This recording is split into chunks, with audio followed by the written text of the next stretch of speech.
Well, there are two kinds of actors. There's the actor who is like say Ian McKellen, loves the theatre. Mm-hmm. And we talked about it. And he said, you've got to come back to the theatre. I said, no, I don't think I could. He said, we've got to get you back. I appreciate that, and I'm very flattered that he would think I could go back. There's something that's so absorbing about it. And I'm of a restless nature anyway.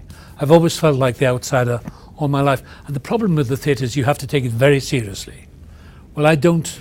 It's not in my nature to nose to the grindstone, just constantly, night after night after night.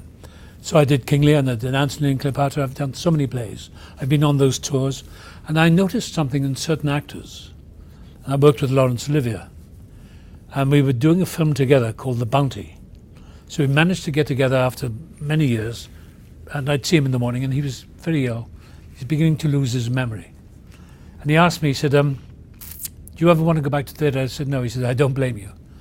I said, well, you've done it all your life. He said, yes. And he said, it's a great... Now, Olivia said this, at a great cost to my life.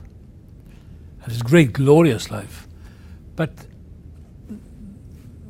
maybe I'm speaking out of turn.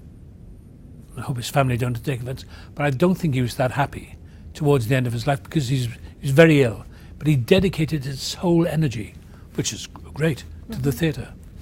But I've known a number of actors who've done that. And I think they slowly go mad. Or they become embittered. Because there's a life beyond the theatre. And if you're stuck in there day after day, year after year, mind you, I was very fortunate. I managed to break away because I was a bad boy in the theatre and I hated tyrannical directors. And one day I walked out of the National Theatre, 1973. I was being hounded by a vicious director, happened to be a brilliant director, but a monster. So one day I said, that's it, I'm off. And I took off. And somebody said, you crazy? I said, no, I want a life. I don't deserve to be screamed at by this lunatic. So I took off. And I didn't care that there was nothing but emptiness and no future. I'd been warned that I would never work again. I didn't care. Within 3 weeks, I was in Israel doing a film with Leslie Caron called QB7. So, good call. And then a year later, I was invited by that same director to go to New York to do a play called Equus. So it's funny how life takes its own. I think if you obey a certain instinct inside that tells you to move on against all advice, when people say, well, you mustn't do this, you're throwing away a great career. If something inside you impels you, compels you to, no, it's not worth it. Just get the hell out. That's what I did. And my life was transformed.